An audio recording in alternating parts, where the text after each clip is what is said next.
So Cam, just introduce yourself, mate, and explain about your business. So what type of work you do, where you're based, and tell us a little bit about the team as well. Yeah, so my name's Cameron Lowe, I live in Waiuku, but my office is in Manukau in Auckland City. We've got 12 staff. We're a plumbing business, but we do plumbing, drain unblocking, gas fitting, suction truck services, and soon to get into drain laying as well. I've got a full-time ops manager, full-time office manager, and yeah, just looking to keep growing. Sure, Cam. So, mate, just tell us a little bit what life was like. You know, what life was like before you joined the $1 Million Tradie Program, and what you were looking to improve in your business. Life for me before the program was okay. A little bit. It was stressful at times. You know, I had nine staff, including an office manager. Minimal systems in place, and I was often caught sort of chasing my own tail. You know, trying to do the quoting, trying to look after the general day-to-day problems that comes with business, running the team, all while trying to grow the business as well. And as far as what I wanted to achieve, mate, it's a no-brainer for me. It was cash flow. Cash flow for me was the most stressful part of the business for me. Our revenue was okay, but I just couldn't understand why some months we weren't able to meet our suppliers on time. You know, was falling short on cash in the bank. You know, wage bills, that sort of thing. Really sort of doing my head in, man. Like, we were turning over, like I said, like okay money, but you're doing okay. Wasn't coming out the other end quite like it should have been. Yep. Since joining the PT, I've actually realized that there were multiple other things that were also wrong, but I just didn't know it at the time. Still unsure of how I ran a business for 9 years, 9 years without some of the stuff that I've learned in the last 10 months, man. So. Okay, man, that's cool. So let's talk about that. So what have been the biggest changes that you've made since we've been working together, mate? Where do I start? Start at the beginning. It's a good place. We'll go back to cash flow. That word that I quite like now, but I used to hate with a passion. Big game changer for me was the profit first theory. Watching the webinar, but also understanding a little bit more about how cash moves through the business. Not using a P&L as a cash flow management tool. Yeah, that often sort of threw my mind off of it. You know, expecting things and then not turning out like it should have. Back costing jobs throughout and at the end of a job. Before we were pricing a job at say 40% GP. You know, sort of keeping track of what we were pricing the margin on, but that's no good if you're not keeping track of your margin all the way through and what your margin is, right? Yeah. So, we were pricing a job at, like I say, a 40% GP. Yep. And then once I started on with PT and actually started going back through these jobs from like a year ago, you're coming out the other end at like 20%. And you're like, okay, starting to identify some, and 20% it's not even near good enough for, especially when you got overheads and stuff. So, KPIs, setting up KPIs for everyone in the business, but also reviewing them regularly. That was a key thing, like I said, Scott Macbeth helped me out a lot with this, a lot of backward and forwards messaging from me. He's a killer KPI guy, Scott, isn't he? Yeah, like KPIs were always quite, was quite a hard thing for me to understand at the start, but once you actually just realize that it's just a way to measure your staff. Like KPI can be quite simple. It sounds like it's quite complex sometimes, but the key is there's no point having all these KPIs that aren't measurable. Like you guys say, you can't manage what you don't measure, right? Yeah, massive. So reviewing them regularly, that was a key thing. Systems has been a big thing for us as well. Checklists, Loom training videos, changing the quoting processes, like having my guys follow these systems, so everyone's I know that when I'm sitting in my office, Adam, my ops manager, is doing things the way that I want them to be done because there's systems in place, right? Yeah. A system, if I tell them something, it's as good as the air that we talk through sometimes if it's not in black and white, So, so there's no, you're trying to eliminate the gray area by having systems, I think. It's not a system till it's written down, is it? Exactly.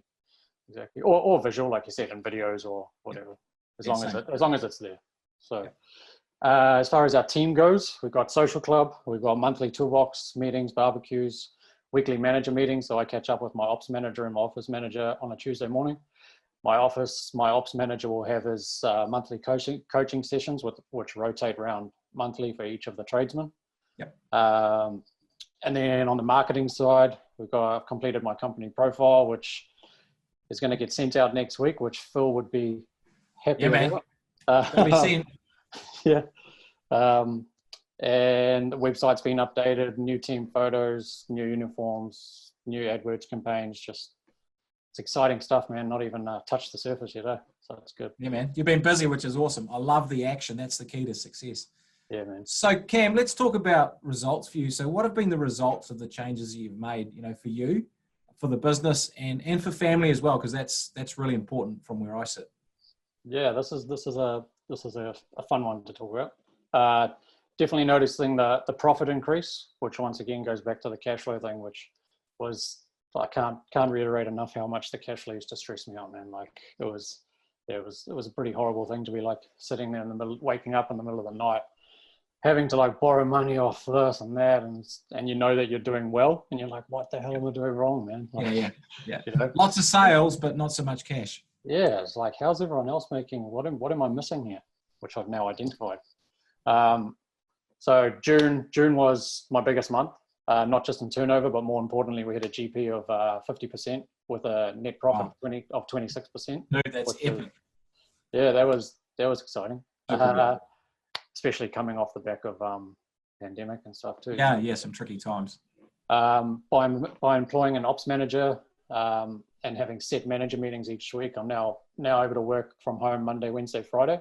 I live about half an hour away from my office, but just Auckland traffic and stuff, it's just like I said, having those systems and stuff in place has also allowed me to sort of do that.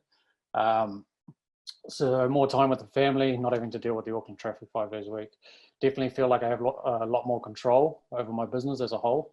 Have a lot better understanding of what I need to do in order to where I want to be. And it also gives me a bit of time I do a bit of property development stuff as well. So I get to spend a bit of time on that, and also I train jiu-jitsu from, during work hours as well, which is pretty cool because I don't have to take time out of the family to do it at night. So it's just given me like freedom and just the ability to pick and choose what I do a little bit more, I guess, while still having the company run real good. Yeah. Cool, man. Super pumped for you about that. And we could talk about the property side of things for ages as well, because I know we're both really keen on that. I've been waiting for that conversation with you one day. Mate, well, we should talk about that some more. We will. Yeah, absolutely. So let's talk about between the ears mindset, because that's a big part of this. So what are the mindset shifts that you've had to make? So I dwelled on this for a while. Overall, I've always had a growth mindset, especially when it comes to business, but some other mindset changes I've made would be I've changed from a reactive mindset to more of a proactive mindset, so being able to identify roadblocks, understanding the cause, and then finding out the appropriate solution. Whereas before, I probably let them build up and then play firefighter at the end, which is often it's a lot trickier to. That's tough. Once the horse is bolted, trying to put it back in is. Yeah. So it's, and then also, I used to always think that it was only me that could just do everything on my own.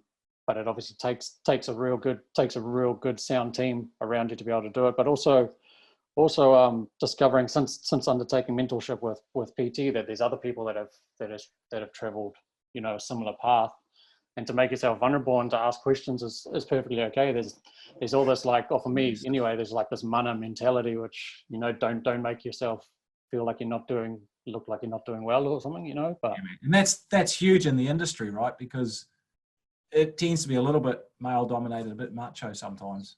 And now I'm all over that website like a rash, man. That's right. Yeah. You're crawling around. No, it's awesome, man. Killer. Good stuff, man. So do you have any other advice for someone who's, stuck with their business and wants to make some improvements and shifts, like you've done? People have often asked me this, and I've always said, like, if it was easy, everyone would do it, right? And I think the reason a lot of people don't don't act. Everyone has these ideas and wants to do something, but I think it's just the fear. Yep. And for me, I'm quite I take a lot of risks, you know, maybe too much at times, I don't know, but just do it, man. Like, give it. There's only the only worst thing they're not trying is the only worst thing they're doing it and not succeeding is not trying. You know, like just that's honestly it. Just do it. Like if you're real passionate and got the mindset to do it, just do it. You know, like it's a lot of people just hold back, and I don't know. It's never really resonated. Fear killed more dreams than failure ever did. Totally hear you on that one.